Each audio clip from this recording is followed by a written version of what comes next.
வீர வணக்கம் தமிழுக்கு, தலை வணக்கம் பாரத தாய்க்கு, அன்பு வணக்கம் அவையோருக்கு, அடுத்த வணக்கம் என்னை போன்றோருக்கு.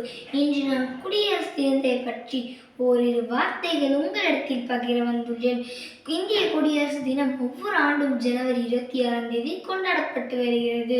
குடியரசு தினம் ஒரு தேசிய திருவிழா ஆகும். 1950ஆம் ஆண்டு ஜனவரி 26ஆம் தேதி முதல் இந்திய குடியரசு தினம் கொண்டாடப்பட்டு வருகிறது. இந்திய அரசியலமைப்பு சட்டம் செயலாக்கத்திற்கு வந்த நாள் தான் குடியரசு தினமாகும்.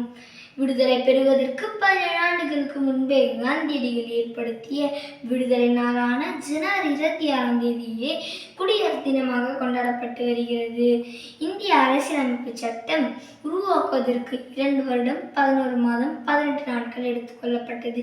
இந்தியாவின் தலைநகர் டெல்லியில் குடியரசுத் தலைவர் மூவர்ண கொடியை ஏற்றி இந்திய படை வீரர்களின் அணிவகுப்பு மரியாதையை ஏற்றுக்கொள்வார்.